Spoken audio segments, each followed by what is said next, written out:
2025. If you would, please all join me for the Pledge of Allegiance. I pledge allegiance to the flag of the United States of America and to the republic for which it stands, one nation, under God, indivisible, with liberty and justice for all. You may be seated. Okay. Mr. Glancy, are we rolling? We're rolling. Yes. Okay, would you give us a roll call for attendance, please? Randy Atkins. Here. Bill Johnson. Here. Lois Jones. Here. Chip Long. Here. John Pearson. Here. Daniel Young. Here. Ed Hartman.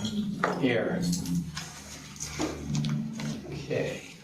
Now, I believe you have minutes available here.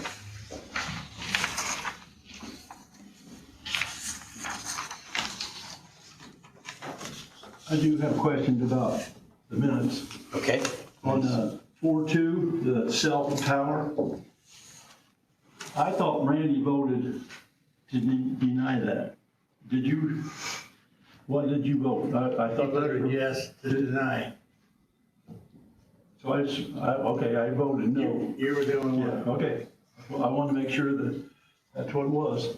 Okay, and these are minutes for May 19th, 2025. Yes. Okay. So I say we approve the minutes broken. Okay.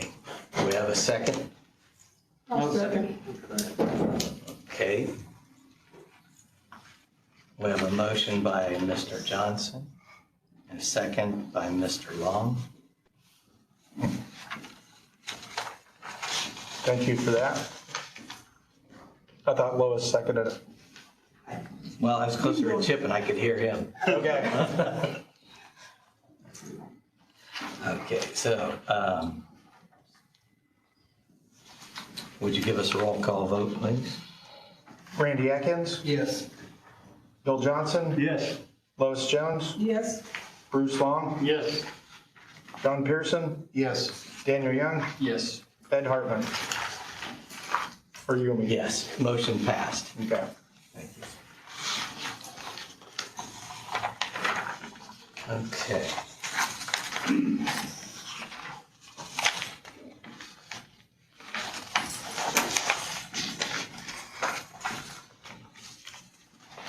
Next thing on our agenda is new business, public hearing special exception, event center review, docket 008-25. Okay. Mr. Young, if you would, join the audience. Yes, sir. We will begin the hearing.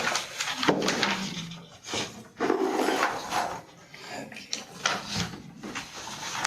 Now, we are here tonight for a review of a special exception passed 2 years ago. And a review is defined as a formal assessment or examination of something with the possibility or intention of instituting change if necessary. So that is what we'll be doing tonight. Now, the rules of our public hearing are: one is that the petitioner goes first, and they have 15 minutes to present their evidence and their side of the situation to the board. Then the opposition has 25 minutes to present their evidence and their position on this situation.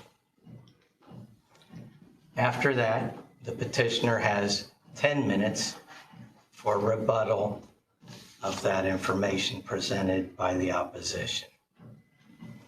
Are we all clear?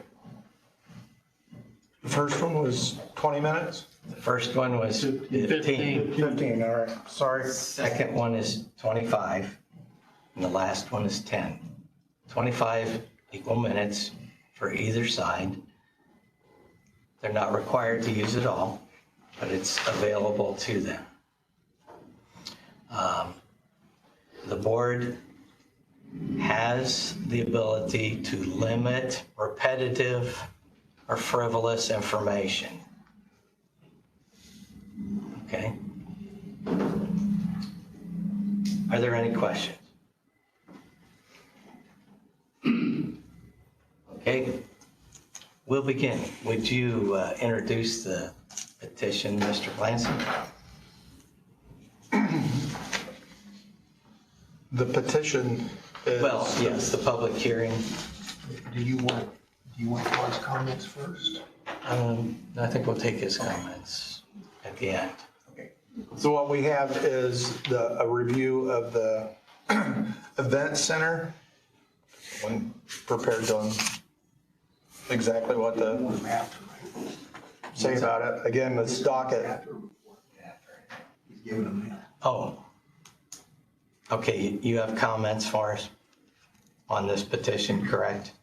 Yes, I have an assessment, and then I have, that was in your packets, and then I also have an assessment of information that I came to knowledge of like Thursday evening, and I followed up on Friday and yesterday, actually. So, Okay, you can present that in the introduction statement here then. okay. So what's in your packet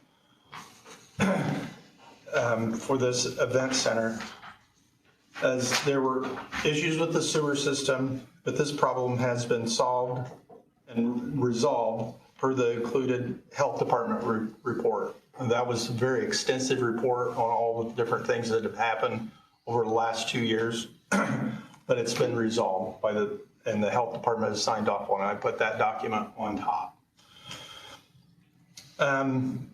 During a site visit, I noticed that there was no posted maximum occupancy sign posted.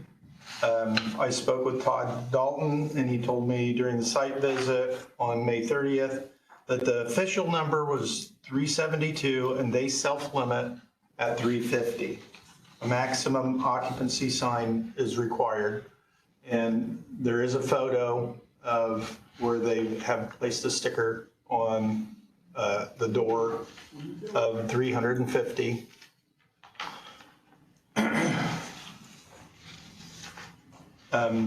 The third item is the parking lot has 28 paved spaces that includes 4 handicap spaces per the area-wide zoning ordinance 153.255A5 and 153.251B, both copied below.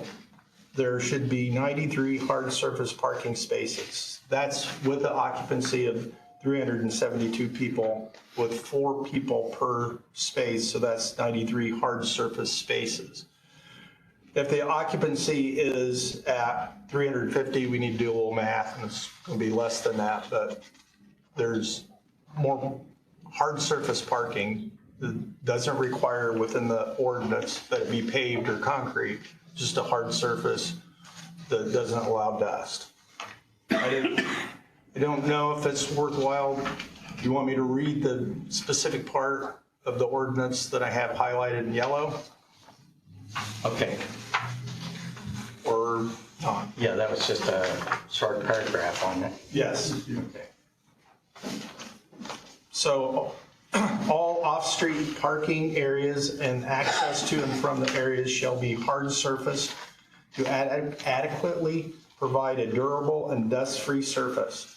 A gravel surface may be used for a period not exceeding 6 months after the commencement of the use for which the parking areas is provided, or where ground or weather conditions are not immediately suitable for permanent surfacing. So you have 6 months after you start using the facility to have your hard surface in place. And that was everything that I put into the packet. So a little bit of other information that came to my attention, like Thursday, just late last week, so I'm sorry this is not in the packet, was this update provides additional, this is what I left on your, everyone has this. Update provides additional information relevant to the 2-year special exception review for the event center currently operated. The intent to operate as an event center. Based on the June 5th, 2023 BZA meeting video, approximately 19 minutes into it, Mr. Young hired legal counsel before purchasing the property in January of 2022 to evaluate the zoning. That attorney reportedly contacted the city of Marion, not Grant County. So they were using the Marion city zoning ordinance. The important thing here is this indicates that by January 2022, Mr. Young was planning to use the property as an event center before the remodel permit was issued. So the permit issued without commercial design release. A building permit was issued on August 16th, 2022 for 420 square feet of the interior remodel in a 10,000 square foot structure. The listed use on the permit is quote, and this permit is included in the packet, repair/remodel, COMM, I'm saying commercial, /indus BLD, so industry build. No CDR was submitted or required by the prior staff. As of June 13th, 2025, so just last week, no CDR has been located in our records. I contacted the Indiana Department of Homeland Security on June 13th to search for through their database. They search by address and not by parcel number. And there's several addresses associated with this property. But I used, one of the addresses I used is the address that's on the building permit. And no CDR was found under the address on the permit ILP 2022-0546. I also sent Mr. Young an email informing him of the current CDR situation on the same day. So the legal requirement for a CDR, an event center open to the public qualifies as a Class 1 structure under Indiana Code 22-12-1-4. Construction or remodeling of a Class 1 structure requires a commercial design release from the state of Indiana under 675 IAC 12-6-3. Grant County's area-wide zoning 153.151 Section 4 enforces this requirement at the local level. So the last paragraph is enforcement status. If a valid CDR is not submitted to the APC by the close of business day on Tuesday, June 17th, 2025, a stop use and occupancy order will be issued Wednesday, June 18th, 2025 in accordance with Indiana law and the area-wide zoning ordinance. This action is not related to the outcome of the special exception review, but is being handled separately under zoning enforcement authority. This is information that I believe you should know for your decisions. Okay, thank you. Well, we'll begin with the petitioner coming first. And if that anyone who wants to speak in favor of the petition can come to the microphone at the podium there and sign in. The petition is to deny at this point? No, the petition at this point is to renew. The petitioner Okay, that's what is I want them to. wanting to renew, yes.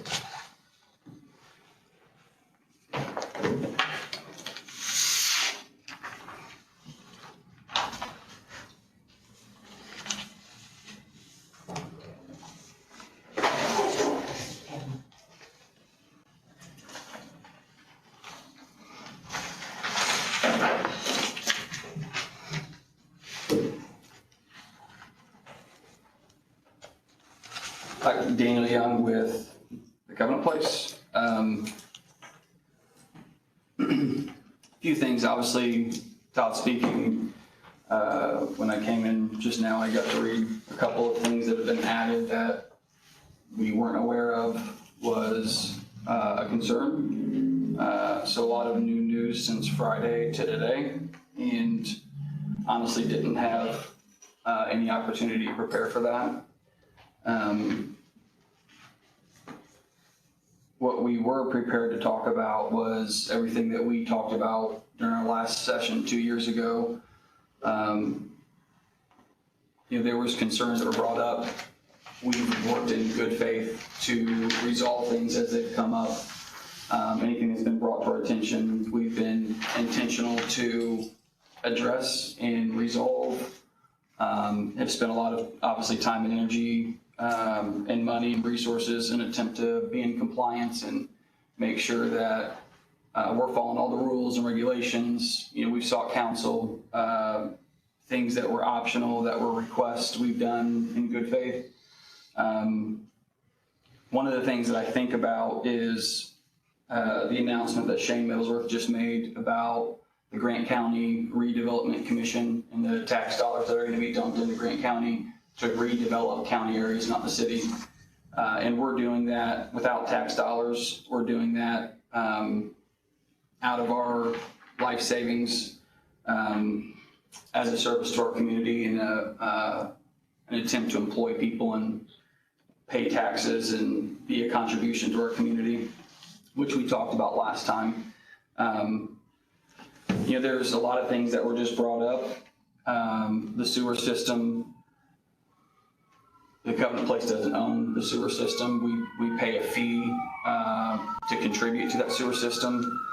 If anybody'd like to see it, I've got a stack of invoices, which don't include the $40,000 invoice that we're about to get from Brights to have it completely rehauled for this will be the second time in 5 years. We did have issues with it, and Covalent was under contract, which I've got all kinds of invoices. If you guys would like to see them, I'm happy to pass them around.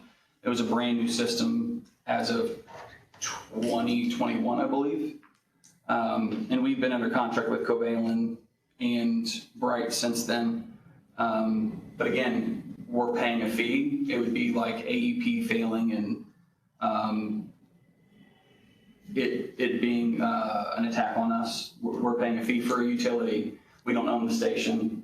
We're paying electric and sewage fees every single month, and then when there's special assessments for repairs, we pay that. So in here also, the occupancy, we met with the fire marshal before we got our coup.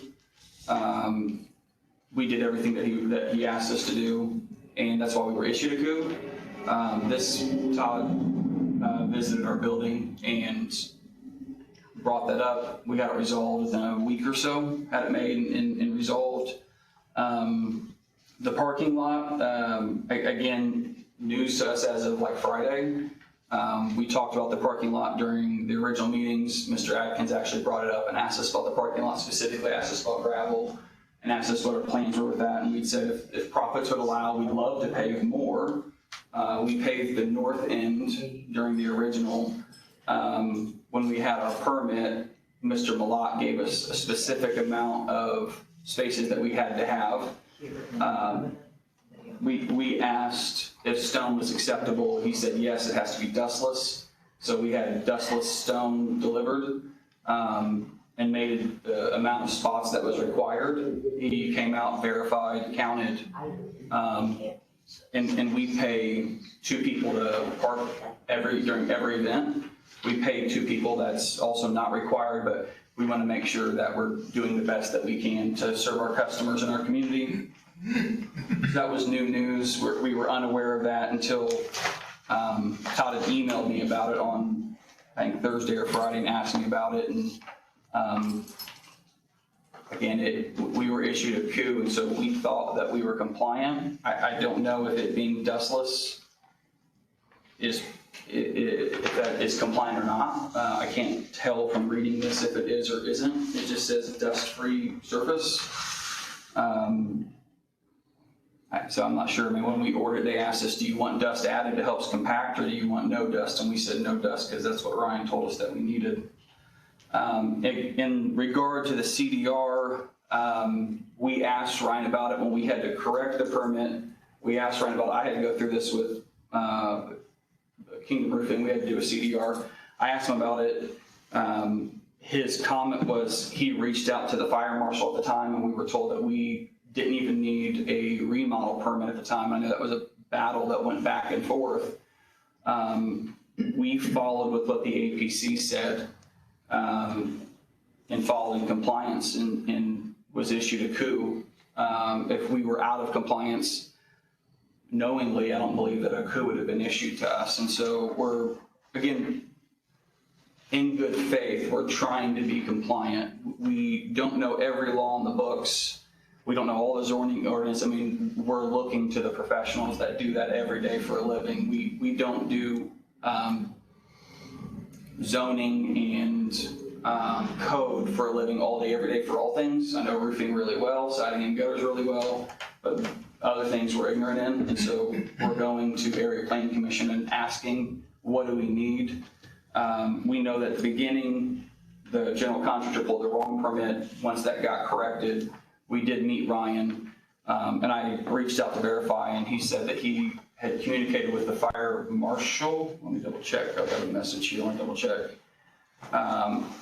Talked to the fire marshal and went through everything. At that time, he's the one who confirmed to me that you didn't even require a local permit. Again, I don't know whether to argue that's right or wrong. I don't know. I can tell you what we were told, the information that was given to us. Since then, I believe I've gone through all the main bullet points that Mr. Todd brought up. So lift station, happy to pass out as much information as you'd like about that.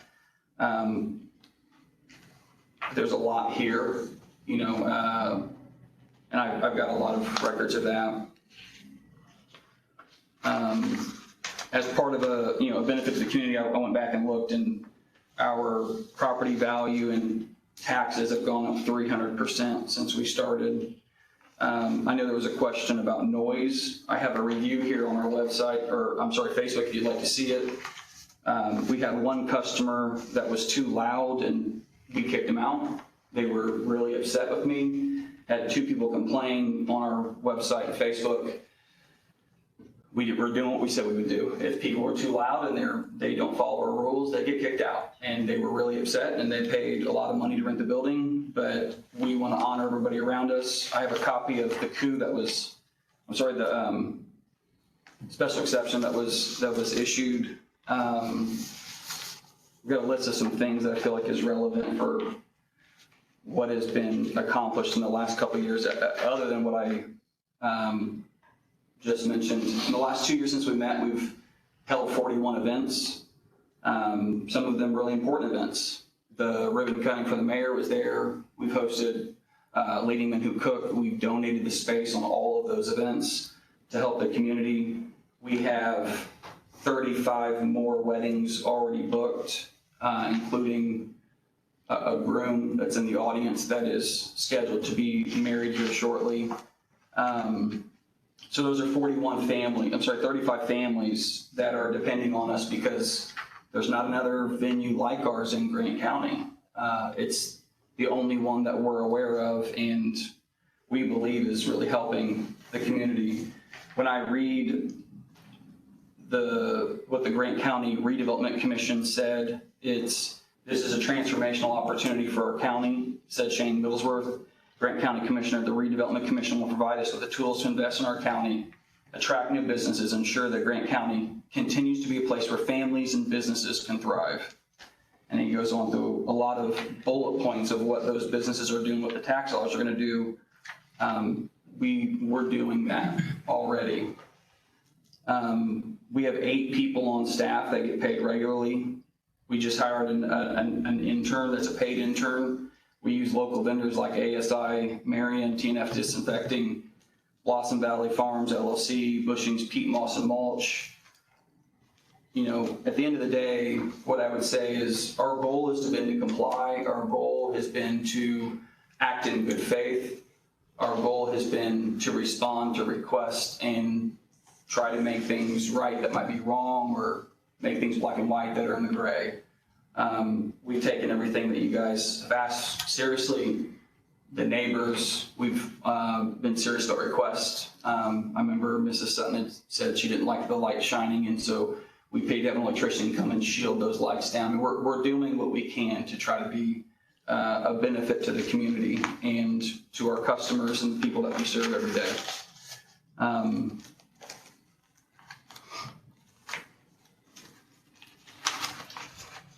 I don't really know what to say because I've served on the BZA now for a while and I've never seen this done before. Do you guys have questions for me? I don't really know what all you guys would like to know. 4 minutes left. You have 4 minutes left, is that correct?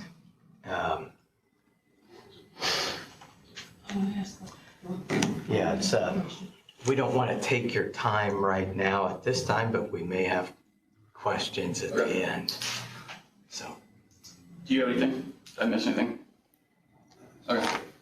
All right. Thank you.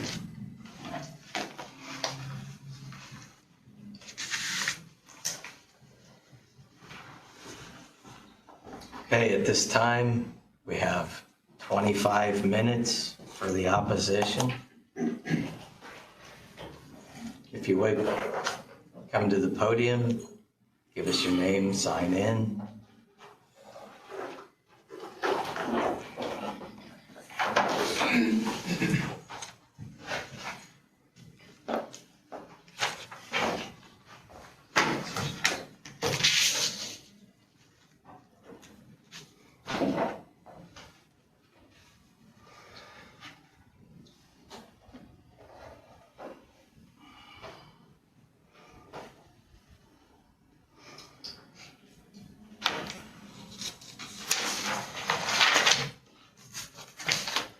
I'm Linda Sutton. I live at 1221 South, 350 East, Marion, Indiana.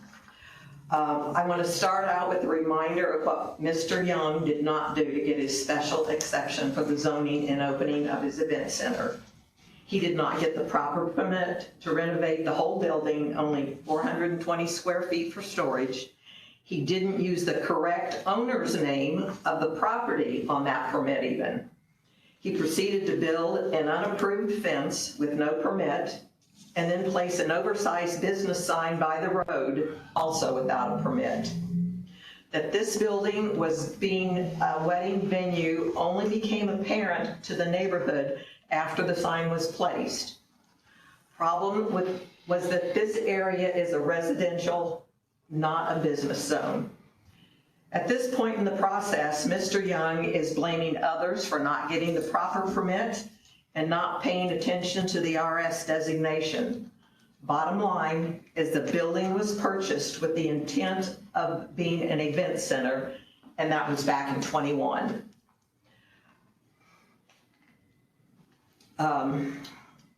Mistakes were made with the permit, and I have a picture of the renovation of the bathroom, and I think it may be in some of the others. But you look at this bathroom, this does not meet commercial code. I don't know all the codes to it, but you can look at that. There's raw wood off the floor going up the wall. That is not permitted in a commercial building.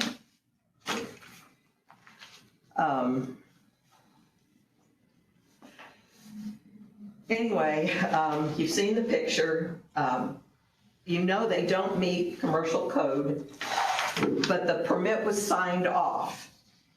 And the people who were responsible for these mistakes are no longer with area planning. Some of the concerns that were voiced by the neighbors during the June 5th BZA meeting were increased traffic, loud music until late at night, serving liquor, and staying open late. And at this meeting, Mr. Young said the reception music will be stopped at 10:30. The building will be closed at 11 p.m. And they have no intent to play music outdoors. They're not set up for that, and would not have liquor as he doesn't have a license.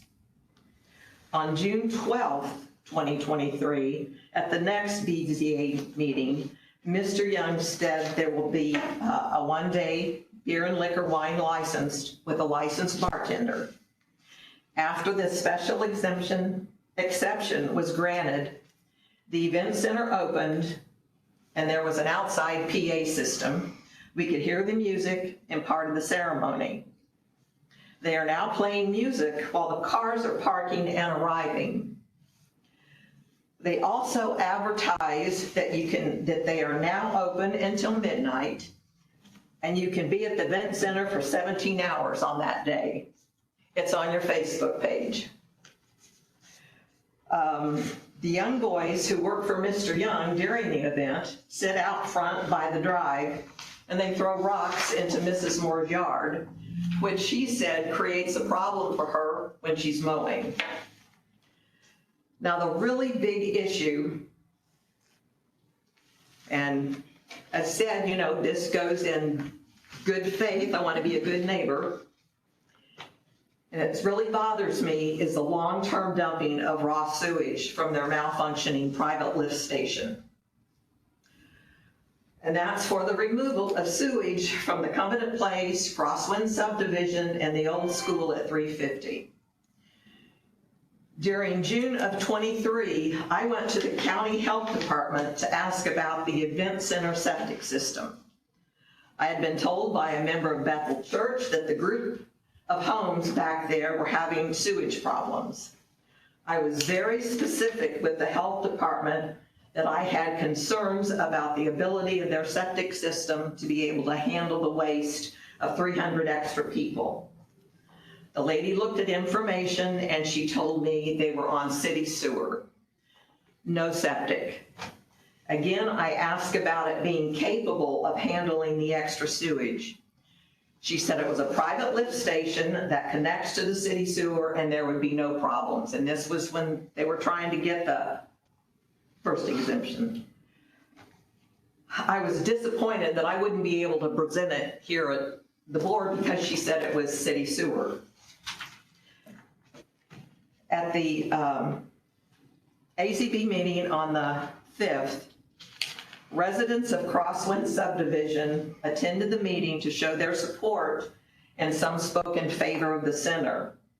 There was a pastor, a school principal, and there was also a retired healthcare worker who were among the ones to show support. And I say, shame on you. You should know better. You're dumping raw sewage. You were supposed to set a good example. These people, along with Mr. Young, knew there was a problem with their lift station. There were problems as far back as 2019 for Mr. Young. That's in some of the reports that I've gotten from the health department and county records. They were cited by the state and county in 2020 for dumping raw sewage. In the 2020 report, there is reference of several complaints going back a couple of years. According to Mr. Young, he didn't know they were responsible for maintaining the private lift station.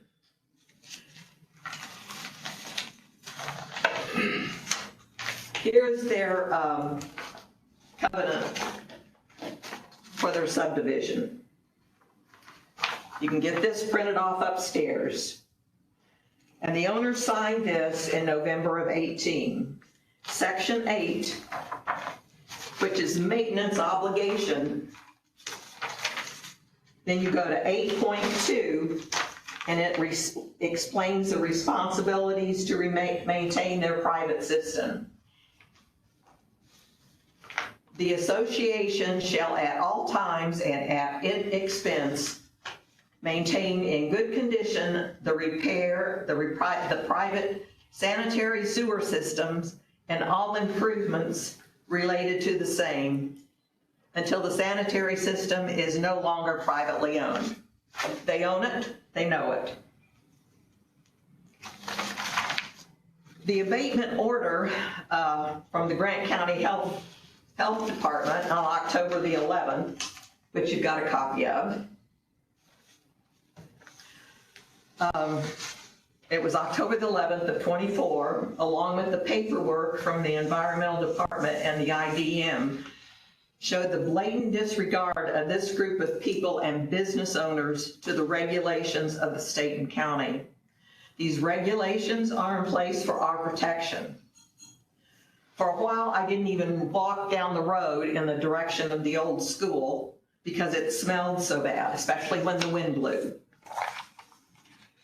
The business, the Covenant Place, is responsible for dumping hundreds of gallons of raw sewage. Mr. Young continued to hold events with the abatement order. An event was held October the 12th of 24. That was one day after receiving the abatement order. This group is responsible for dumping thousands of gallons of raw sewage. It took over a year for them to get everything fixed to have this one complaint closed. And the one in 2020, that took over a year to have that complaint closed. Mr. Young has continued to show his disregard and disrespect for the regulations of the county, from the non-compliance of the permits to the criminal dumping of raw sewage.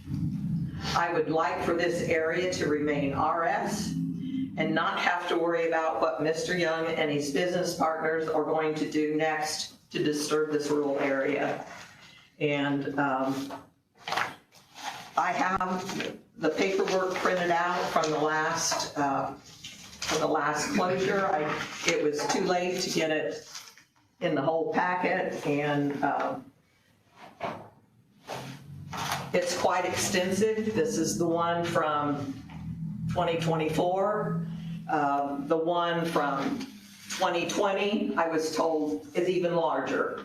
So I don't have all of it printed. I would just like it to remain a rural area.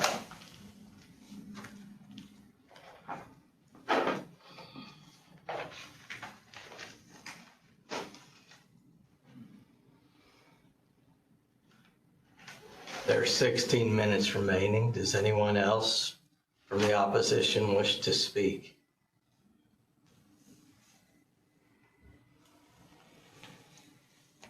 Hearing none, we'll move on again to the petitioner for the final 10 minutes of rebuttal.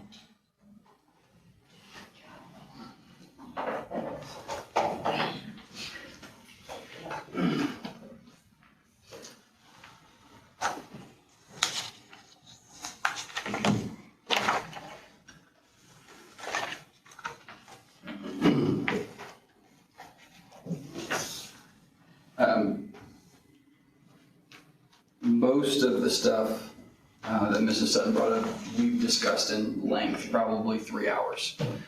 The permitting issues, we've gone through those. They've been corrected, compliant, signed and closed. The residential, the school has never been used residentially. It was a school since the day it was built. There's another school right next door, Shiloh Park, holds events almost every day of the year. It's directly next door to us. Gas City, Auto Auction, all their vehicles, commercial vehicles, are right next door to us. we attempt to maintain a residential feel. If you look at the building, I think that you will see that it's beautiful, landscaped, groomed. It's substantially more beautiful than it ever was. Again, we live next door to it.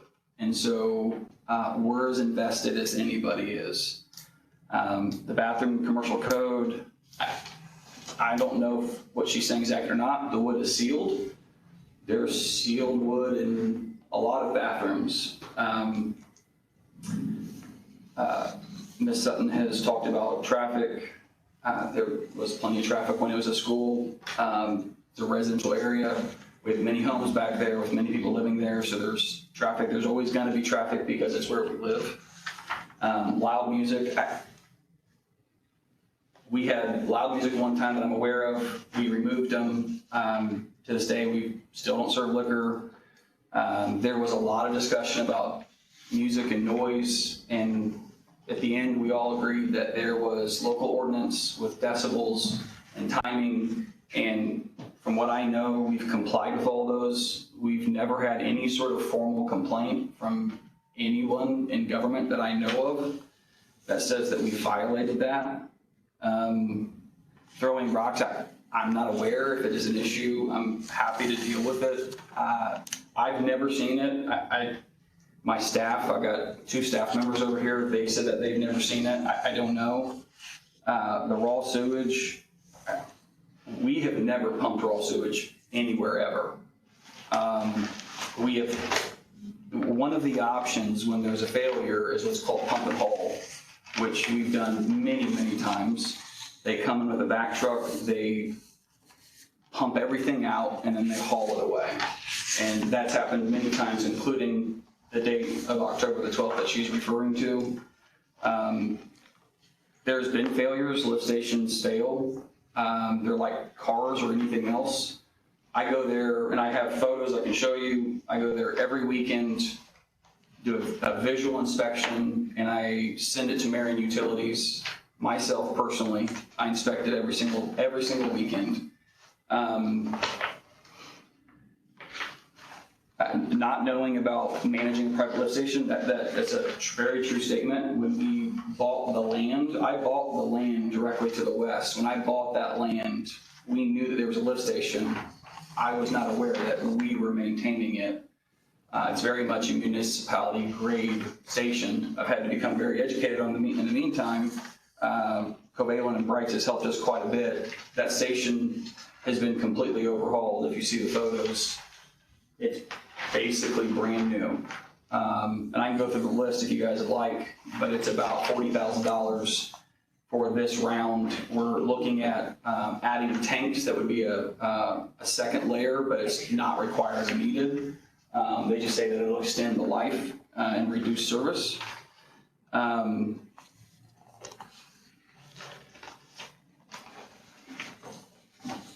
I mean, everything that I know of that's been a complaint has been closed and resolved.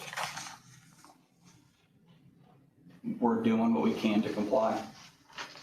And if there's an issue that is an open issue that I don't know that's closed, I mean, we're happy to work through it.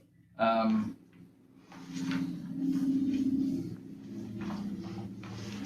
think that's it.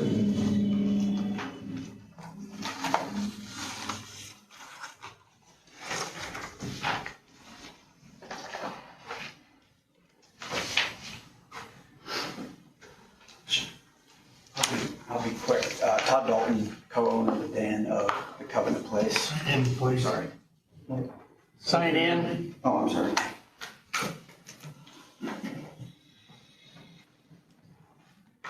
You have 5 minutes left.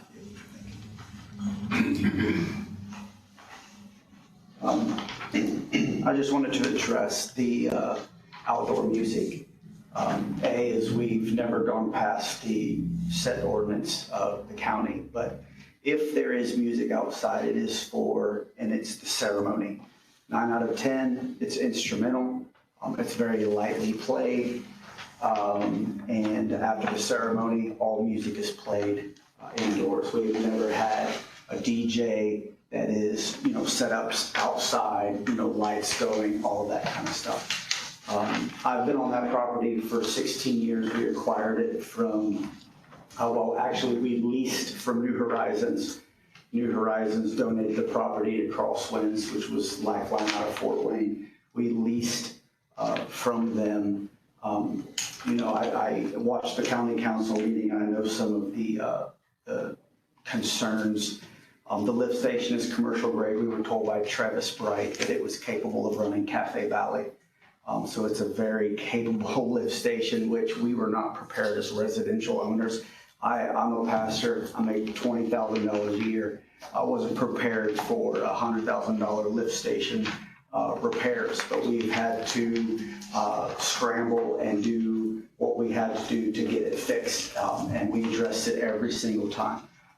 There's never been intentional negligence of that system. I'm great friends with Travis. Covalent was a nightmare. But we do use that property to change lives. We employ at-risk young people. So, you know, the rock concern is something we can address. But we understand that we're giving kids that would never have the opportunity to have a job, And so we have gone with this property residentially and now with the event center. The goal has been from day one of my 16 years of being out there to change lives. We have 2 homes that run foster care, hard to place foster care. So the goal of that property is to do that. And the venue, although yes, it is a profitable business, we use it even to give these kids who would struggle to get a regular job, they get work experience. And so that's just our goal, has been to change lives. But we, again, to echo what Dan said, you know, we've done everything in our power to do this in a way that was honoring to not just our county, but to the people around us. And so, yep, Megan, we got a couple minutes. Sorry. Excuse me. Okay.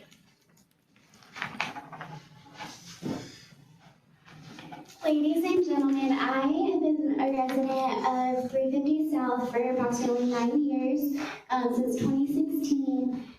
I would just like to attest that I do recall previously, before the building was occupied, it was a blight, it was unkept, it was mowed over, and so just my eyewitness account has been that I've never been disrupted by any loud music happening at the venue. My experience with the employees in passing, they've been very courteous and respectful. I've never once been delayed anywhere I was traveling to because of an abundance of traffic.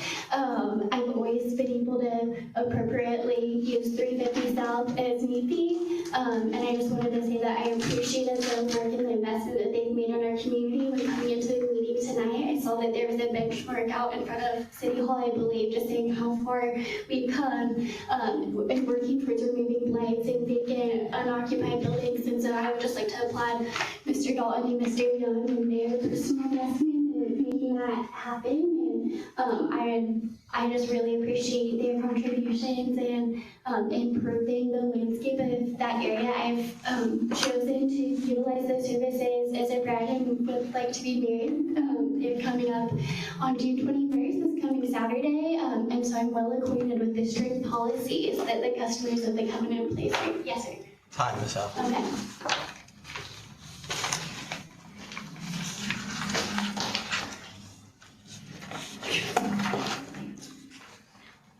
Mr. Glancy, do you have anything to add? The packet is quite extensive. The issue is complex, and I've tried to simplify it down to the root causes in my mind. So I think it would be best use of time if I just answered questions, or if you want me to explore something. I mean, the lift station, it's solved, right? Health department signed off on it. Took a long time. It's been an issue for a long time, but it's solved. But then, as we look at the pictures and some other comments about other issues of the building being a commercial building, all those issues we could get into those, but it would be a long discussion of maybe this and maybe that. Those things would all be solved with a CDR, right? There was a commercial design release that was done properly at the beginning of the permitting process. All of those things would have been up to code. That's very point blank in the story. So we want to bring this facility up where it's safe for the public that needs a CDR. And I'm open for questions. I have a question. Yes, Lois. Was there any other inspection problems as far as the compliance, the ADA for the bathroom? It was never mentioned in the inspection reports that I have access to. I had our staff go through on Friday and today looking for a CDR or any of the other detailed inspections that were done at the time that were mentioned at the previous meetings that I reviewed yesterday, and none were found. Now, I'm not saying they don't exist someplace. I'm saying I place our staff on searching for that. And But these are state laws, the ADA. No, ADA compliance is federal. Well, federal ADA laws, is federal. and you have to have those, so there's no But it's excuse for. usually the size. Yes. The size. Yeah, And but, I know the size And is this 60 being a to 60 if commercial- you need a wheelchair. yes, So I don't know if they measured that. no. well, it's not been inspected for that. Okay, well, most people don't, not for that, but they have to be the right size Yeah. for the Right. ADA Act of 1990. Yes, And I know we do that in our office. I mean, I've had discussions with the short time that I've been here where our inspector has made people, you have to replace this toilet because the handle's on the wrong side, right? Yeah. And if you look at those pictures, and you can tell for yourself if they are compliant or not. But again, point being, we could go through lots of lists and this and that, but that is why the commercial design release is for. That's the point of it. I have a couple questions of it. Yes. Is this Nancy Moon here that had all rocks in her yard? No, she's not. Her son was gonna try to be here. But I mean, when I went over and talked to her, you know, I asked her if the sound bothered her, if the lights bothered her, and she said, the lights don't bother me, but they bother my son. All the cars leaving at night. And she said, but what does bother me is that the kids sit out there by the drive when they have an event, and she said, they throw rocks. She said, they're probably bored, but they throw rocks and they throw them into her yard, and then when she mows, it makes an issue. What are we talking, kids? they're all coming. He had, What kids? This 12 years old, 18, 21? I'd say probably 16, 14, 16. If they're throwing rocks, if there actually are rocks in her yard, they could have got there by a car spinning out or thrown. And if they're saying it's the kids, I want to know what the kids are. Well, I'm a kid. You're a kid. Well, I'm like, Miss whoever yard this property belongs to, she needs to be here and say. That's what I'm saying. That's why I And not asked you. her, the lady that it's affecting, that's the person that needs to be here. Present. Sounds like That's why I was asking. she's landlord. So she didn't see who throws rocks or cars put it in. It was not noticed, what I'm asking. No, so I'll take that out. All right. And I do have one more question. Go ahead. In this packet, we got 25 different times it said the noise was too loud or whatever. No, not the noise was too loud. That It's on same, this list that Mr. got a Young, problem. Mr. Young said they would not have an outside PA system. And they said they didn't. There is not. There is no. They do have. No. No, they do not have one, ma'am. I'm sorry, that was All correct. right, let's get, so I don't have to worry about this anymore then, if this. That's when I can hear music, when I'm outside on my porch and in my yard. And you're coming saying from this is their a problem? I'm There's not saying 25 different it- kinds here. I'm not saying that it doesn't meet the requirements for being too loud. He said they will not have an outside PA system. Okay. He wasn't set up for that, but they do. They do not. Todd, Okay. Todd, Do they have a speaker that they just talk into? Todd, A microphone, rather. during the inspection, did you see any thing that, like speakers or whatever that, she's saying when you inspect our building? I don't recall, but I did not see any like really large speakers. It's the DJ. And I took I took these pictures, right? I don't remember seeing those, I wasn't really looking for them, but But you would have noticed them. if there were really large speakers, I would have noticed them, yeah. The DJ for a minute.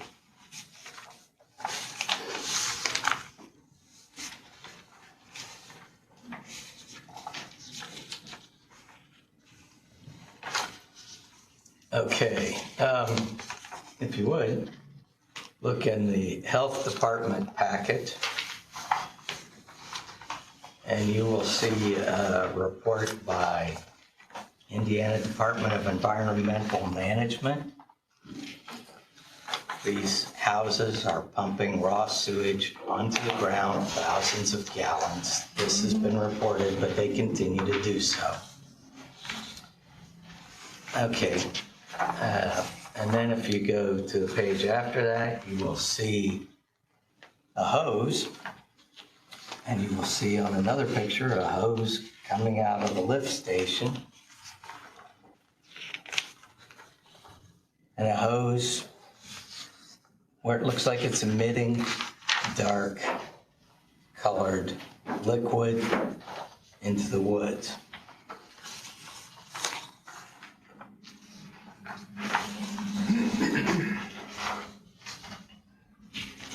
Are these, And these pictures, are they before, he hadn't corrected, or are they, it appears to be are they now? before things were redone. Okay, But as you can see, they are dated okay. as well. October 1st, 2024. Lists the address, Covenant Lane, Marion, Indiana.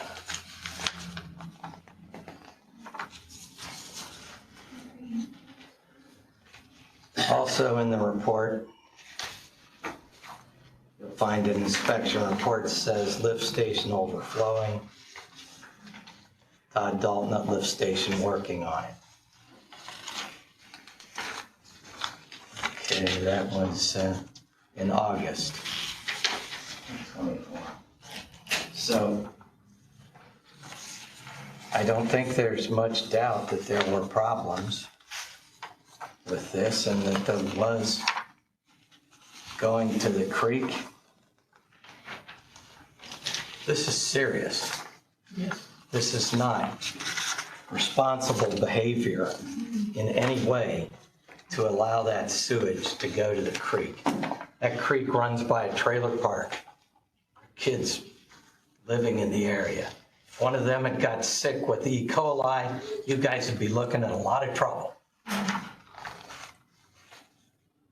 I'm surprised that this continued.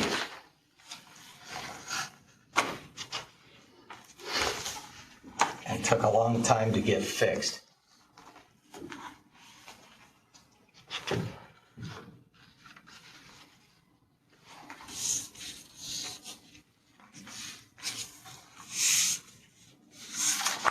We were also told on May 1st in a meeting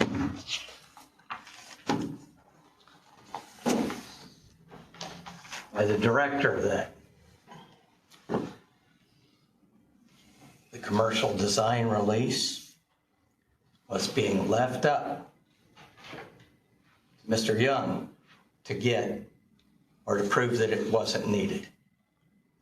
Multiple times, the commercial design release was brought up by Director Malat at the time, and he said it wasn't needed. But that had to be based on what he was told.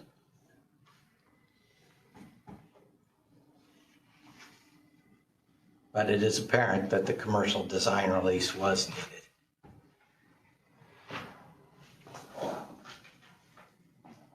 You're having an event with up to 350 people in a building, a public meeting room, so to speak, and you don't have a fire suppression system that would be required at this facility. But it had been fixed. It hasn't been fixed. It has not been fixed. Only the pump station for the sewage has been Just the fixed. lift station. Yes, the lift station. But as far as fire suppression system in the building, there is not one. There was no commercial design release, which is a bit of an expensive endeavor to get. You have to have an architectural firm with their drawings. It has to be submitted. It has to be approved. You would need as I said, fire suppression system, sprinkler system, in other words. I didn't think you could open up without a suppression system. Well, it seems as though we let that happen. The fire marshal said we didn't need one. I can't believe an insurance company said you can't have. I mean, the fire marshal was just there again. I'm sorry, I'm confused by all this. I mean, we just found out with the CVR Friday. The lift station's been fixed a long time. We went through a huge overhaul that Brights is still working on, but the health department still passed it. So we haven't contacted them because they're still doing more work, but it's above and beyond what's required. And so as soon as Todd asked us, we had him out, he passed it instantly. And the fire suppression system, I mean, the fire marshal said we don't need one. Is that in writing? I was gonna say, is there documentation? Is that in writing somewhere? I mean, we got a coup. I mean, they walked through, the fire marshal walked through with Ryan, Todd, and myself. I was there. We had to have first one or fire one or something. They have a monitored fire system in there. They showed me where to put the fire extinguishers. They marked exactly on the wall where our exit signs had to be. You have a floor plan with Floor emergency plan, exits. emergency, now walk through, we did everything they asked us to do. Everything on To the a T. Do you have a date on that time when you walk through with him? I mean, I could find it. Can I'm we sure it's find on my that? calendar. That would help me. Yeah, I mean, I'm sure it's on I my mean, we calendar somewhere. can talk, but Yeah. I want something that says, I walk through here and you don't have to have that. Right. I mean, Well, I would have want the something date. from the state saying Well, that's what I'm that they saying. I don't want to see need something. commercial design release. I thought he said the fire marshal. The fire marshal walked, that's where we got the punch-out list of where the fire extinguishers have to go, the floor plan for the exits. He inspected the first one or fire one. It's a monitored fire system. I mean, it's in our closet and it's online. We pay every month for it to be monitored. It was all required by the fire marshal. So they just don't have a sprinkler system. Correct. That's what it sounded like. Yeah, No which sprinkler was, system. that's what we were told we didn't need to have. It's not, it wasn't, if it was a school, if we were housing people, if those kind of things, they said you would have to have. This is a cement floor, open concept building that people are in for hours at a time and they're gone. 375 people is the amount of people that could be in there. Is it 375 people? 350. 350, that's a lot of people to be in there without the Well, fire. We don't have a stove, I we don't have a kitchen, we don't have, there's no cooking in the building. Our contract, if you look at it, doesn't allow open flame. I mean, we've gone, I mean, you know how many brides we have that says, can we have candles? And we say, no. And we don't have to do that, we do that just for safety. I would need to hear that the state does not require a commercial design release. We would need that. Yeah. All I can writing. say is we went, when we met with APC, we walked through the department, we asked all the questions, and we did everything that was asked, and then we were issued a coup. If there was requirements that we didn't fulfill, we wouldn't have got a coup.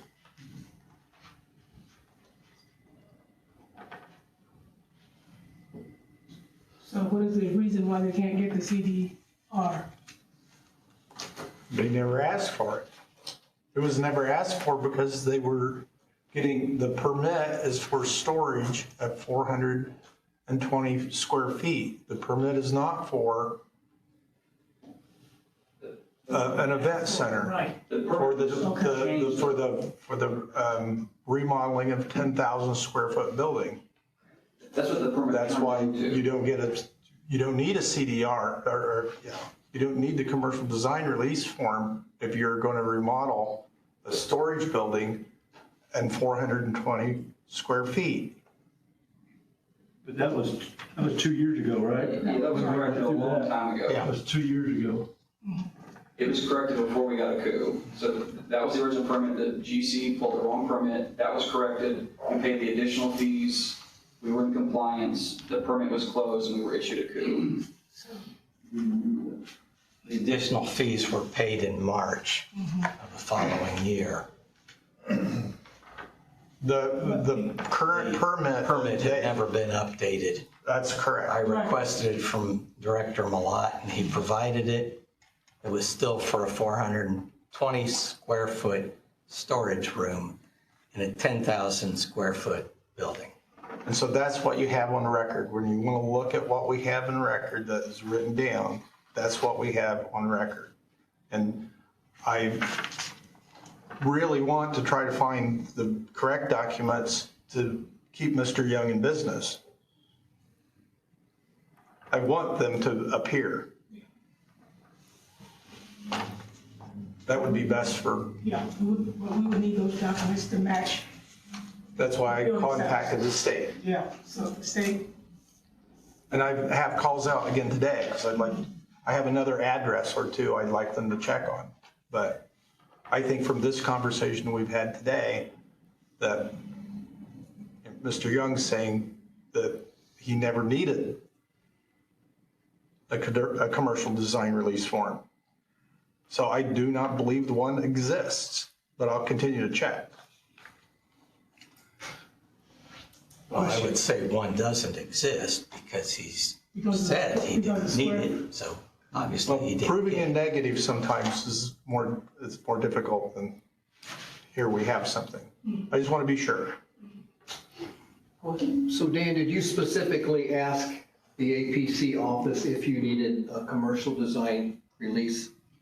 So when the issue came up that there was a question of the type of permit and how much square footage and whatever, Ryan brought us, there's one of his staff members came out, we walked through, we met the fire marshal, they gave us a full list. In regards to the permit being fixed, that's the APC, I can't fix it for them. What I know is there was a question, we paid the additional fees.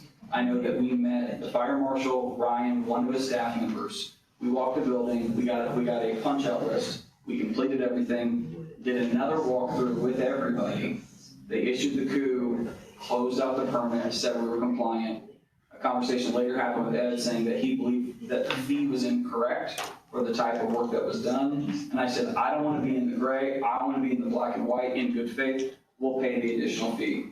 If Ryan or the APC didn't adjust the permit, that's not the ballpark that I'm playing. I remember you and I's conversation Yeah, about the fee. And I want to do the right thing, so we did that. But the documentation of what wasn't or changed or amended or not, I don't know. I just know it was closed, coup issued, and we complied with everything that was asked of us. Okay.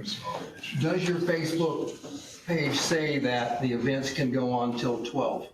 I just checked, I can't find it. We also pay a social media company to manage that, but I just looked at my phone. I can't find it. If it is, we'll correct it, but I can't find it. have events gone till 12? Not that I know of. I mean, they might be in there still cleaning up. Maybe they go a few minutes over or something, but we also have cleaners that come in too, and they clean for the shift at night. Our contract says that the building has to be cleaned and empty by 11. We did that because the county noise ordinance is at 11, and we wanted to assure that we would never have a moment where the music went beyond that. Now, we have had special requests where a wedding would say, can we have till midnight to clean? Not party, not drink, but we have extended till 12 for cleaning and cleaning only. And that's just because they have one day. They have to decorate, they have to do their ceremony, and they have to get out in one day. And sometimes we have a wedding, if it's Friday night, we have a wedding Saturday morning, and that building has to be ready by 7 a.m.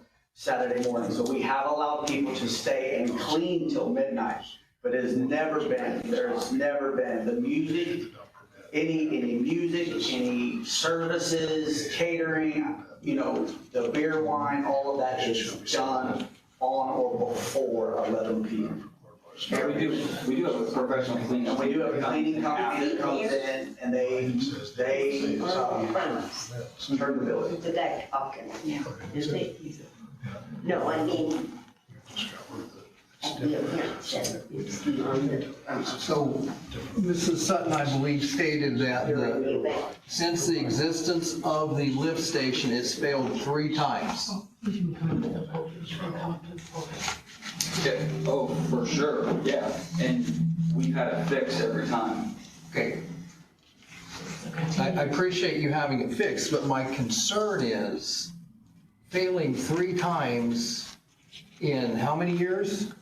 It was probably 6 years. We fired that company, hired Bryce, we've had no issues since. It failed, Mr. Atkins, before the event center ever. I understand that. We're going by the event center. So now, and if you want to talk to Travis Bright, the failed system was because Covalent, who we ended up stepping away from, they were putting in pumps that were too large.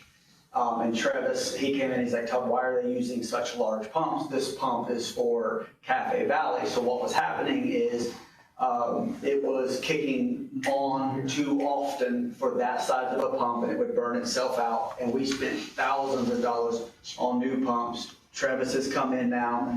He's replaced it with 2 dual acting pumps that were rated for us and what we're doing. And we have had 0 issues. His exact statement to me the other day was those engineers don't know as much as they think they do.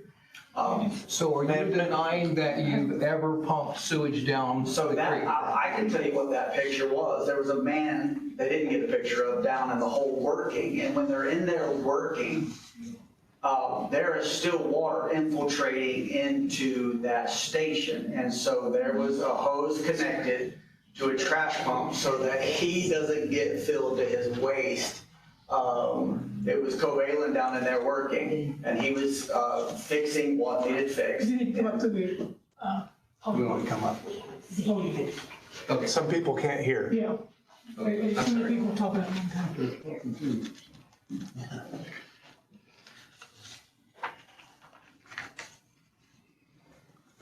When it comes to the lift station, I want to state again, Covenant Place doesn't own the lift station. It's owned by a neighborhood association. Regardless of whether you Regardless own of it or whether we own it or not, not. you have an event center that's pumping into the lift station. Correct. So I don't And believe. that's a health having- concern. Having owned Charlie Brown Sewer Service for 10 years, I can look at you guys and say the venue is not the cause of the failure of that lift system. We had a family that was living out there that we believe the cause of it was, the first thing is we had a pump that was too large and it was tripping itself. It was basically burning itself up because they're only designed to kick on and run so many times. The station, it fills, the pump kicks on, it pumps it all the way out. So this particular pump was burning itself out. That's why we had the multiple failures. Once we had Travis come in, he was like, the pump's too big, this is what it's doing. We've had 0 failures, we've had 0 issues. Get that. The Go ahead. picture, what there was in order for those guys to work, there are inlets from the going west and coming in from the upper side. There are inlets into that. And there was a trash pump and a hose out of that lift station because when they're down and they're working, we don't have the ability to plug those and back everything up. And it was just there to pump out as they're working. So how many homes do you have coming into that lift station? We have 1, 2, 3, 4, 5 homes in the event center. And Travis, and this is Travis, and you all know him. I know he's a very trusted, got a great reputation.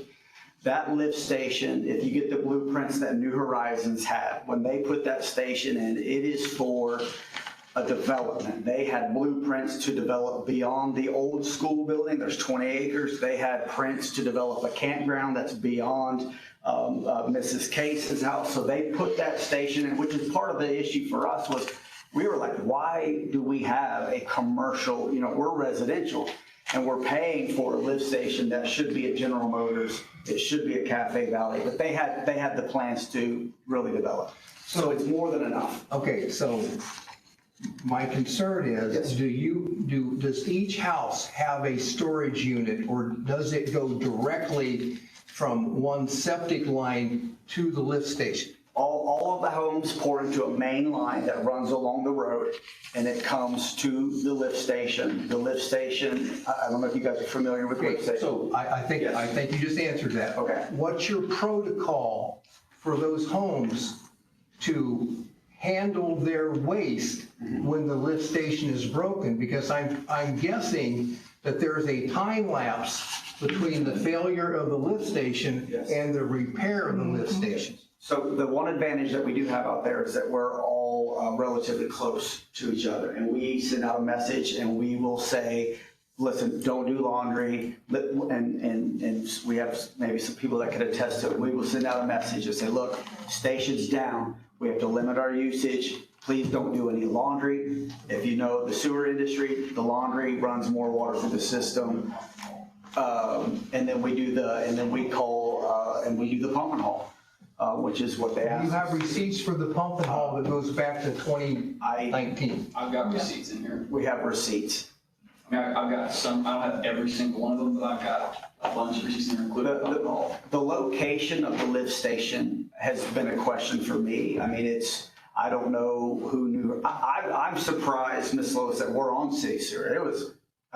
When we came out there, I thought every house out there would be on a septic system. Do you have a meter that measures the amount of waste that goes to the lift station Yes, sir. within a period of time? Dan reports every week to Marion Utilities. We pay a utility bill. The HOA pays the utility bill. All of us as homeowners pay to that. So we pay a sewage bill. We pay. So what would be the average volume of sewage that goes through the lift station within 6-hour period of time? That would be a question for Marion Utilities. All we do is report numbers. But you probably, do you pay a monthly fee or do you pay by volume usage? It's a monthly fee, but it's based off of some sort of usage calculation. I don't know how they do it. I don't get the bill. We have a treasurer that does that. The other thing that is a struggle is because it was an old lift station, there was also groundwater intrusion that we're fighting also. So they've sealed the walls so groundwater can't continue to come in, but they said it's an ongoing issue. So a lot of what we're processing is actually groundwater. They also believe the downspouts to many homes are also pumping into that too. So we've had smoke tests done, like it's an extensive thing. What I know now is we just spent another $40,000. Everything's good, no failures. Your eave troughs are flowing into the lift station? That's what the smoke test results said that they believe, because they did smoke tests, they put it in those lines. They did the same thing. They said, everybody stop usage. So everybody stops usage, they do a smoke test, and they had smoke coming up through downspouts that go into the ground. And so they're thinking, we have groundwater we're paying to process, gutters we're paying. You don't have solid sewer line running from your home to Yes. the lift station? But we've not been able to prove it. Obviously, we don't want to pay to process that because we've got to pay the same fee no matter what. If you're getting eave trough, you know this, if you're getting eave trough, it has to be directly tied into that solid sewage pipe. it's not going to permeate through that solid pipe. Well, so there's two things I'm trying to say. So one, the company that did the smoke test said that there was smoke coming from the downspouts where it goes into a hard pipe in the ground. And so they're saying that they believe that that could be an issue or is an issue. Second is, it's concrete walls to that. It's like a well. It's concrete walls. So that well, you see, was raw concrete before. Travis and Brights lined it with some kind of a black liner that they say stops water from coming in from the outside, like hydrostatic pressure coming from outside through the walls. When the guy would be down there, he would have clear water coming through the walls. That was one of the things that he was struggling with. They could block the inlets, they put a bag in there and blow them up, and he'd have creek water or water from groundwater coming in the side of the walls. That's what they were struggling with. That's what he was describing with that pump. But in the meantime, we're also having trucks come over and doing what's called pump and haul, where they suck it all up into a big tank. You see Brights run around, they're big red tanks. They suck them out like they suck out I'm very familiar with that. yeah, I'm not an expert in it, but I'm learning a lot.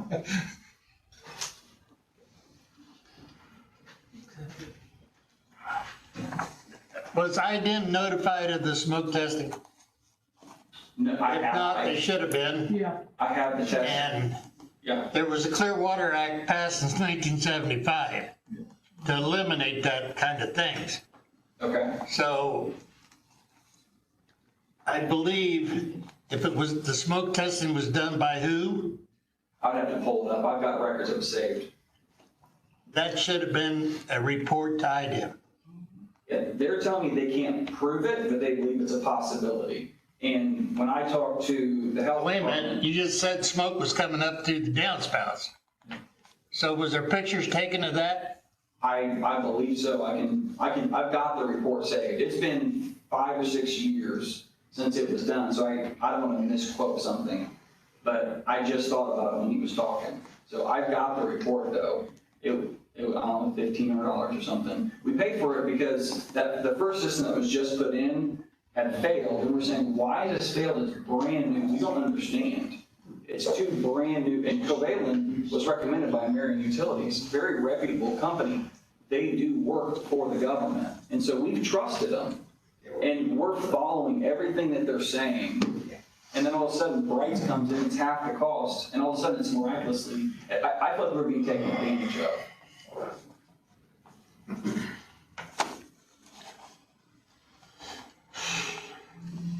Everybody separated the water from the street.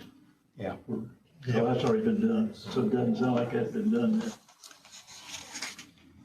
yet. Okay. You can check the IDEM report on October 16th. On October 11th, inspector made a site visit to inspect the area and to witness if the lift station was online. Upon arrival, the lift station was open with an apparent bypass pump to allow discharges from the lift station to be discharged directly onto the ground about 20 feet from the lift station. The waste was then draining into the creek bed, and the area was filled with black water with a strong septic odor. See attached pictures. This appears to have been happening for some time since the creek was full. So what was the date on it? October 11th, 24. It would be in the health department packet.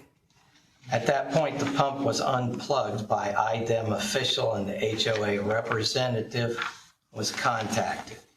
The representative, Todd Dalton, was notified of the situation and that under no circumstances should the waste be pumped onto the ground. He was also notified that until it can get the lift station fixed, they should have a septic hauler come in and haul the waste away.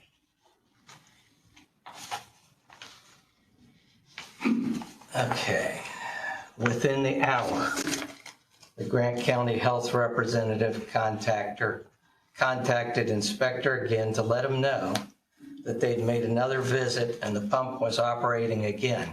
He was going to notify the residents with a 48-hour abatement order to have the repairs made to the lift station, or the area would be considered uninhabitable. This has been an ongoing issue for the local health department and has been cited in a previous item inspection. That was houses? That was houses too, right? Yeah, that was the houses, That was the houses. right, as well. And he lists the following violations about, discharging, emit, or allow. So anyway. And then an abatement order was issued.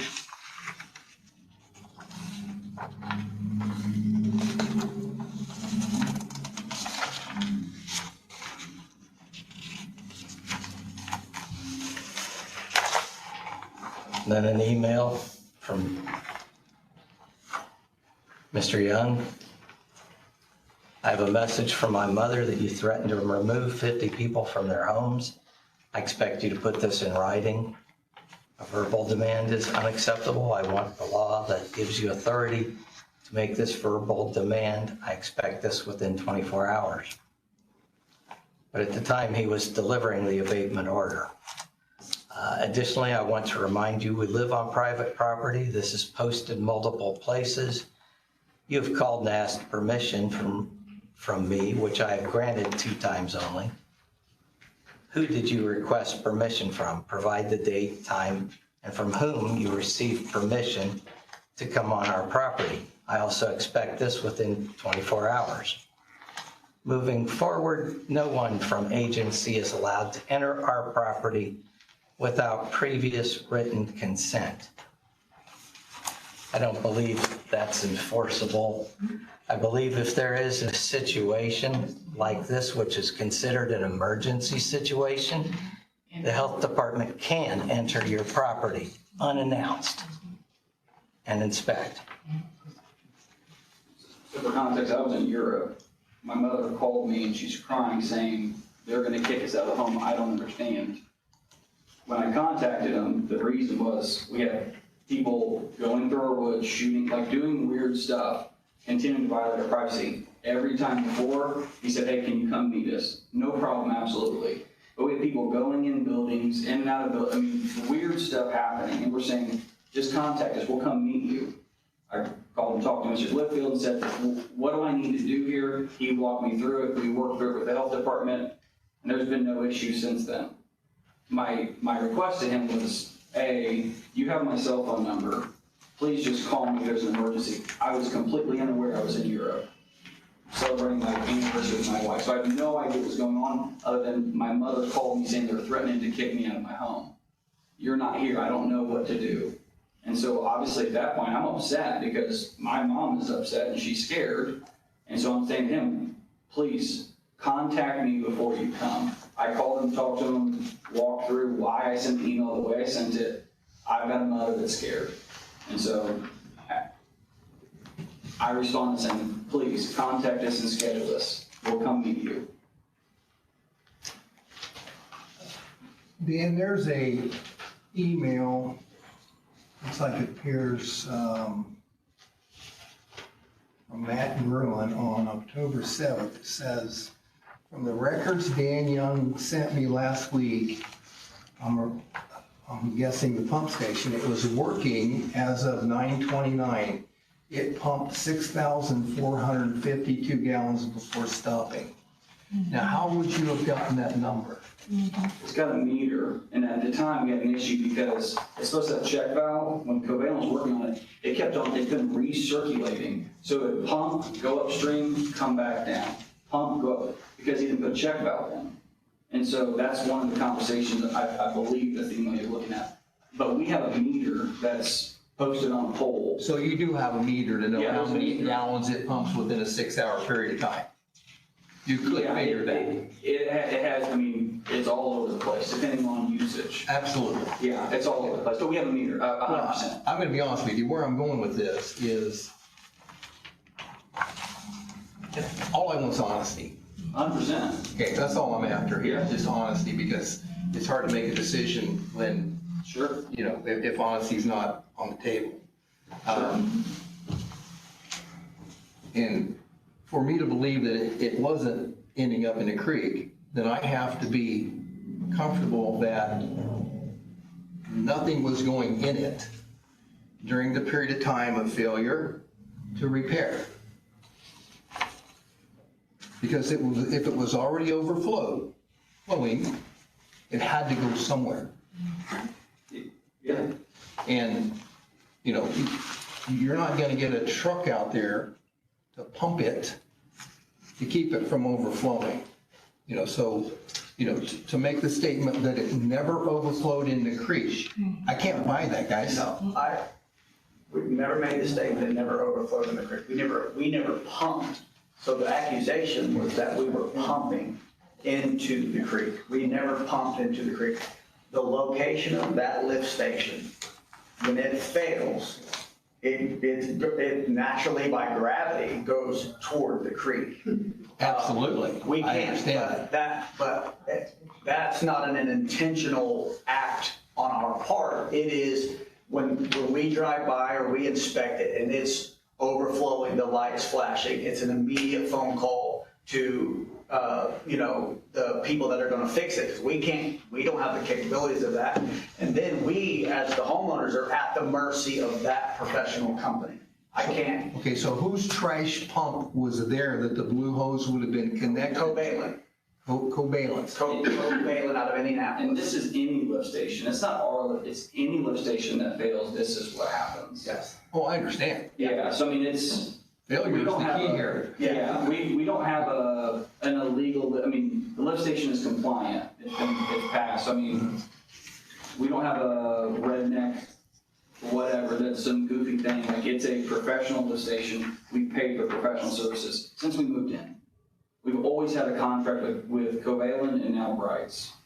And with Brights, we have no issue, like, they've been great. The response time is amazing, customer service is amazing. I mean, we have no issues.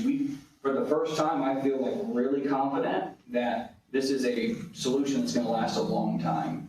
And we're even looking at adding, like holding tanks to have just the solids in. He's saying that could extend the life of the, I mean, we're doing things that are proactive, we're getting numbers on now, because this is terrible. Nobody wants to deal with this. My kids play in that creek. They're 6 and 10. That creek runs beside every one of our houses. We all live here. Like, it's not a game to us. You know, Nobody said it was a game. right, I mean, but what nobody. I'm saying is we take it extremely serious. You know, we've paid for the system rebuilt 3 times in 6 years.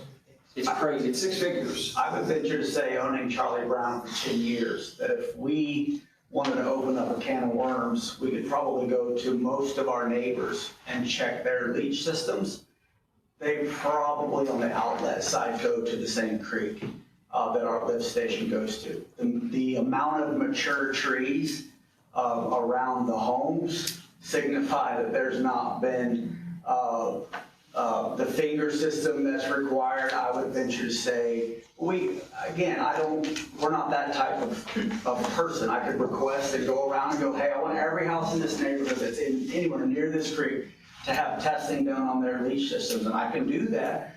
And I'm not a betting man, but I can put some money on it that on those outlets, we're going into the exact same creek. And I'm not saying that to justify anything. I'm saying that God made nature. Nature's awesome. Yes, you never want to dump raw sewage into that creek, but having had the experience that I've had. But what makes you guys different? You've are got high probably volume. true with that statement. We have high volume. We have high volume 2 days a week, maybe 1 day a week. We don't have high. I'm saying the venue is not Monday through. I'm talking about your houses. Oh, yeah. Well, the houses are, it's no different than just any other residential community. Yeah, we have 5 homes, yeah. You got high volume. Understand that, yes. It's all going to the same place, whether it's event centers or your houses, you're still dealing with this very large volume of understood. waste. Yes, sir. Now, but we do have the confidence in the size of the system, and now with Travis having done the overhaul, that it is a fully functioning, amazing system. with the price that issue. Mr. Chairman, can I try to help put this in perspective a little bit? Just a minute. From a legal Got something I want to say here. You mentioned there was no check valve.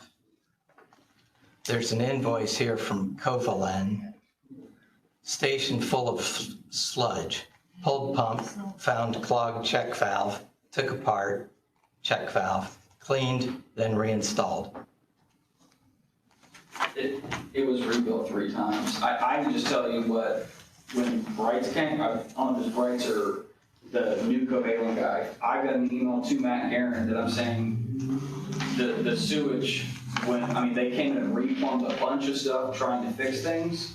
And my understanding is when they did that big overhaul repair of plumbing, that somehow check valve didn't get input and it was, he called it recirculating. Again, I'm not a plumber, I don't know anything about it, but he said that's what this is, what's causing this. And I don't know if that's part of the failure too, of why the pump was having issues. I don't know. I'm not a plumber by trade. Okay. Another thing to consider is this qualifies as a public nuisance. Whatever is injurious to health or indecent or offensive to the senses or an obstruction to the free use of property so as essentially to interfere with the comfortable enjoyment of life or property. The pollution of a public well, cistern, stream, lake, canal, or body of water by sewage, dead animals, industrial waste, or other substances. This has been a public nuisance, and I don't think you did enough to try and mitigate that until it just became your last resort. When they're sending you an abatement to leave the houses within 48 hours, that's the last resort to kind of get things fixed. They do that anytime it fails. No, I don't think they send you an abatement order anytime it fails that you must leave the houses. Can I say something? Yes. I'm the principal, okay, that works with teachers all the time. We have a saying that this year we went by, and it's you don't know what you don't know. And I sit here and I listen, and I live with this one. I know these people have for years, and what I keep hearing is we're being attacked. I feel like we're being a little bit attacked for not doing something right when we didn't know. But every single time that we've been asked to do something, they've done it.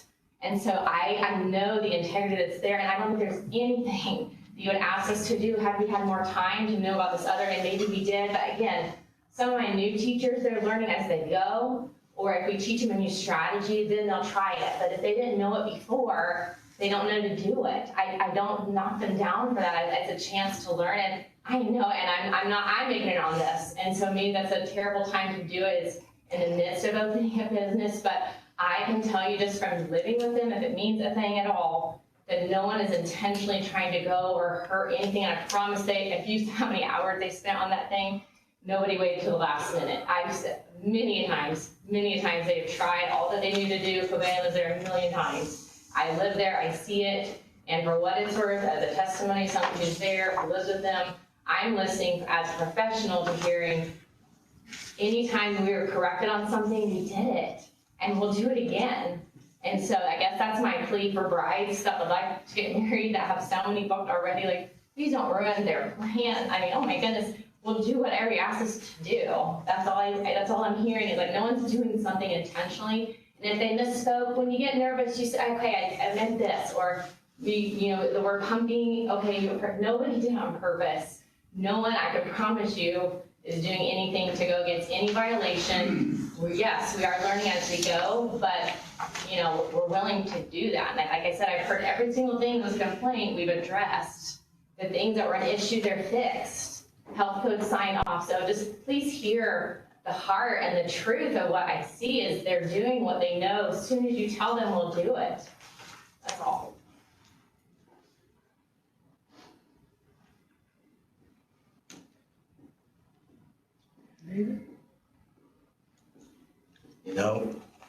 We feel like we have not been given the truth on multiple occasions, and that is why you've reached some increased resistance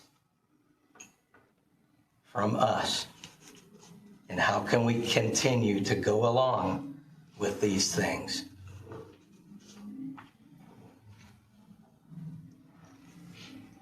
The initial permit for a storage room for 420 square feet has a much smaller charge than a 10,000 square foot building. You've got a contractor to pull that permit, but it's still your responsibility as owner.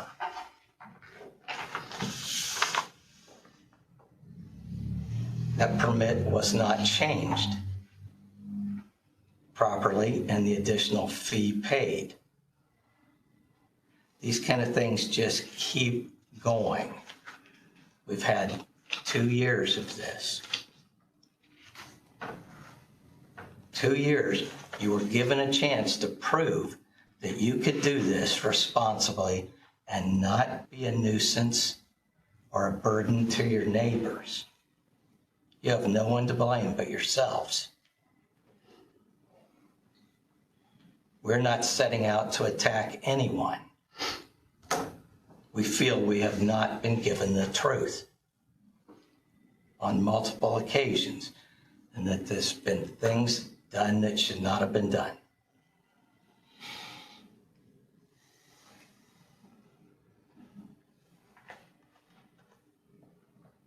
Does anyone have anything else to say?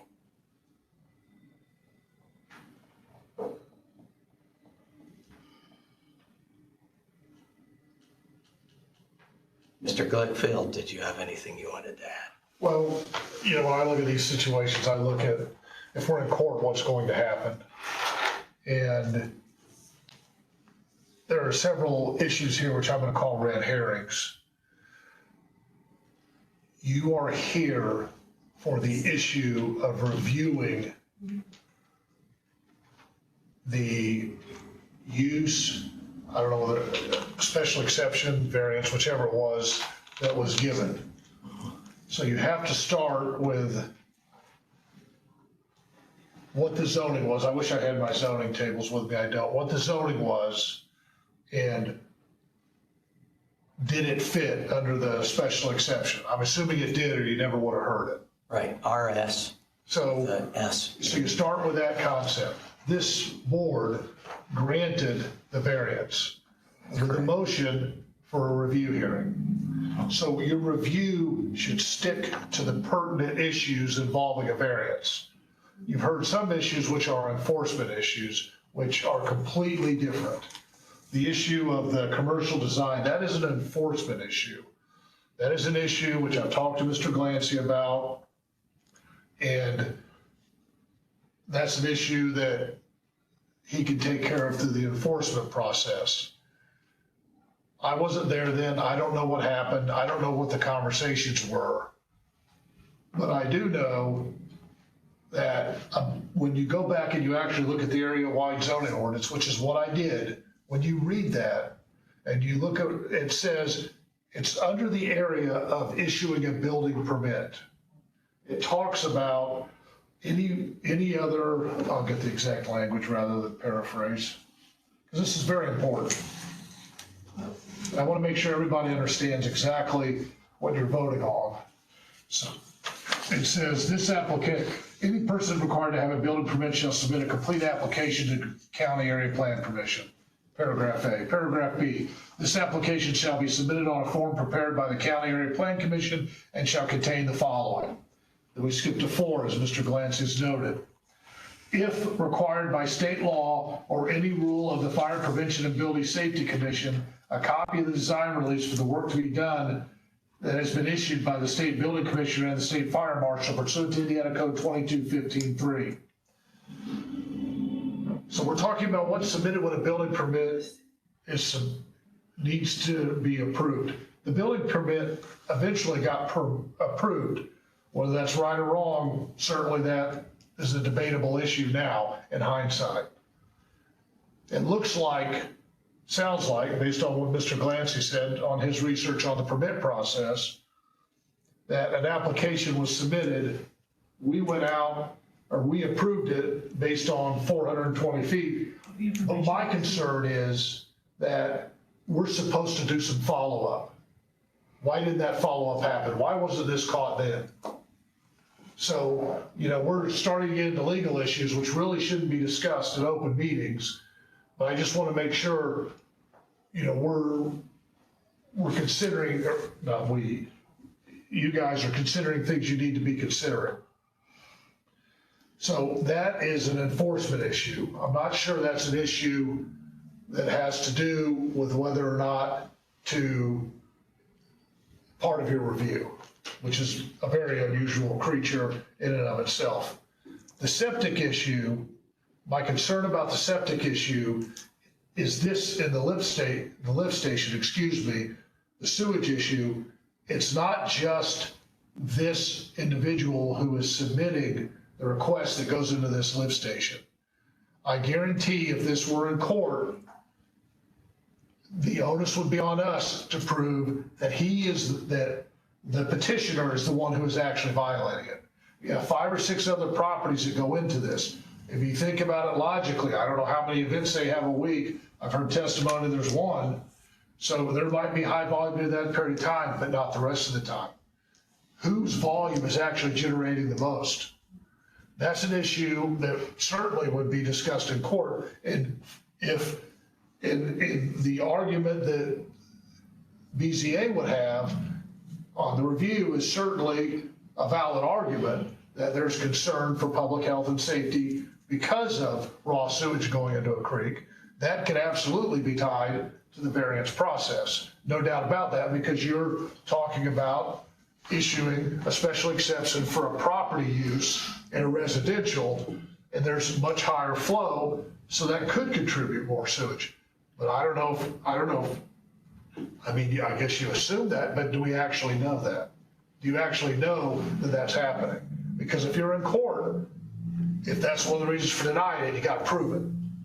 You can't just say, well, I suspect it because but are all 350 people going to the restroom in that 4-hour period? We don't know. You don't know the answer to that. So the issue also was dealt with the health department. I was involved with that. I'm very familiar with what happened. As Mr. Hardman points out in the emails that, and he is correct, the health department is allowed to go out there if there's an emergency. It's by code. I talked to Mr. Young and I explained that to him, and that got rectified immediately. But that situation, it appears, has also been corrected. I have talked to the health department as recently as last week, and they've told me there are no complaints, there's no issues there with that now. I wanted to make sure, again, you have all the information you can to make the best decision you can, because you've kind of got a difficult question in front of you. The issue of the not having the gravel or dust-free gravel, I believe, and again, I checked the ordinance out while it was being discussed, that if it is dust-free surface, then it's going to meet the requirement of the ordinance. So just when you're contemplating this difficult decision, try to keep in focus what you're actually doing, what you're actually reviewing. Don't let all this other information cloud what you're doing, because I guarantee if we're defending this in court, that some of that is not going to be, it's just not going to stand up. I hope that helps. Back to the sewage thing, David. Yes. The variance would allow contribution to waste to that system, which means that could contribute to the health and safety of people, the neighborhood. Correct? Yes. Okay. I understand that the volume may not be there, but still the decision that we would make with the potential to contribute to the problem. And then The potential to contribute to the problem, which has now been fixed. But the track record of 3 times in 4 years, that's not very encouraging. I understand. I'm just trying to explain. And I understand completely why they failed. Looking They ahead. burned motors up because of clicking on and off all the time. I get that. And the building would get used regardless, like, it doesn't matter what kind of a building usage it is, it gets used. It was used as a school before. It was on that system before also. So my issue is this, as of 2025, is that issue totally fixed? According to the health department, yes, there have been no complaints, no issues, the issue is resolved. And I would bet Mr. Glancy has probably had similar.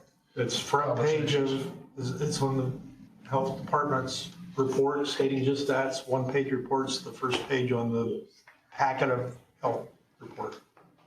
Did the health department have to approve that system I'm sorry, originally?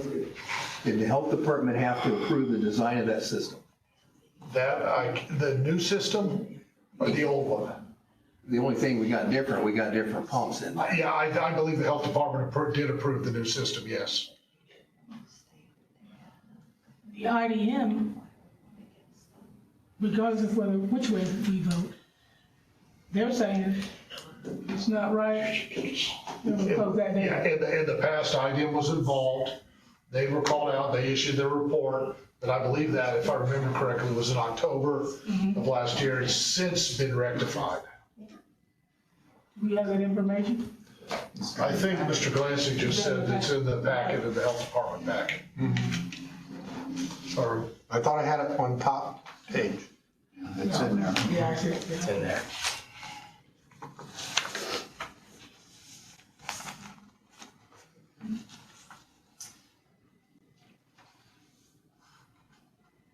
Well, There was a, go ahead. there was a concern about the sign, or the amount of people being there. Are you gonna get the regulatory sign that goes there? It's already solved. 550. Are you directing Yeah. that question to me? Yeah, you know, to you. So, Go ahead, you go ahead. again, I think this comes back to the commercial design release in which the proper individuals are making the calculations for the occupancy and placing the correct signage. So as far as documentation on how many people are allowed in that facility at any one time, the maximum occupancy, is that picture that I sent you. That's the only documentation I have for that. That's it.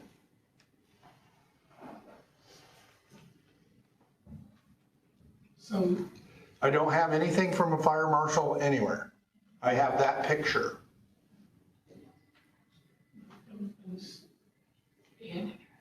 Yes. So, That wasn't requested.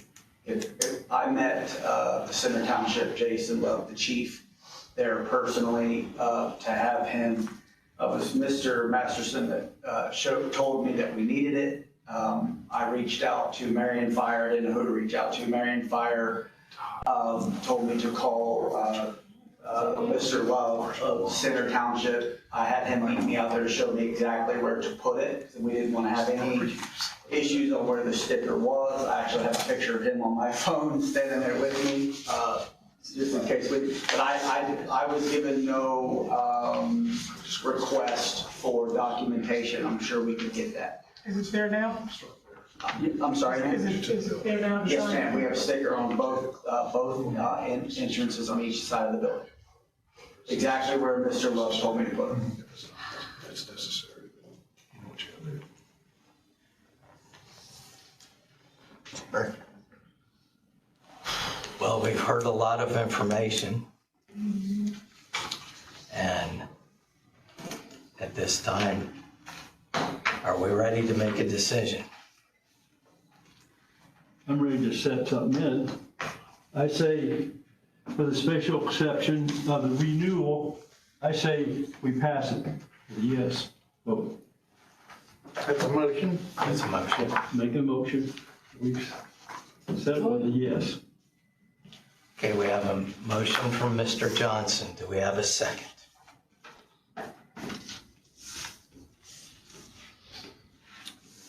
Hearing none, I'll second it. John will second it. Okay, can we have a roll call vote?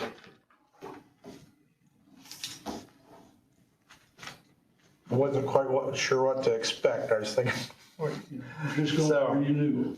we have, This is go just through for the the renewal? first, the motion and It's the, strictly renewal. Yes, it's a renewal. Are we gonna put that in motion? It is, It is. yes, is to approve I'm a sorry. renewal. Okay. Right in the middle. Unconditionally? Is that unconditionally or? If there's an add-on, let's hear it. I'm saying, we keep talking, we'll just keep talking for 5 or 6 more years. Let's not do that. It sounds like it's been fixed, everything that we talked about has been fixed.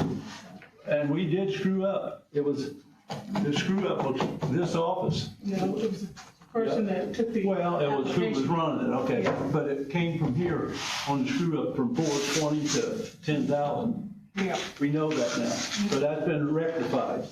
So I say, we've done everything we possibly could do, so I say we renew. Do I have a roll call, please? Randy Atkins, Abstain? Bill Johnson, Yes. Lois Jones,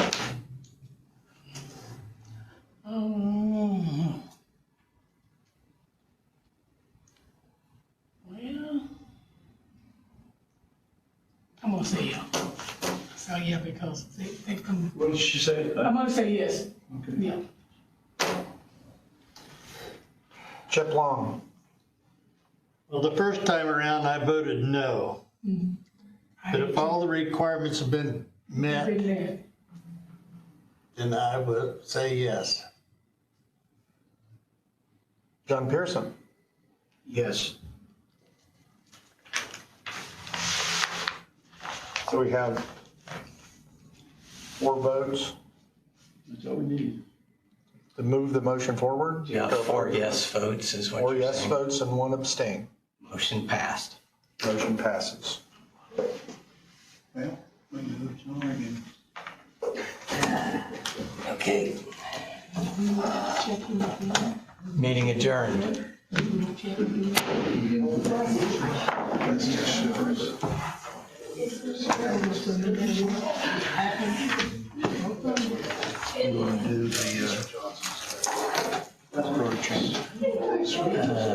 I think we've gone so late. You gonna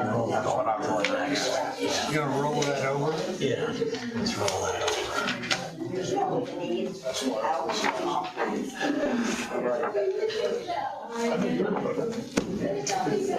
So what happens if we can't agree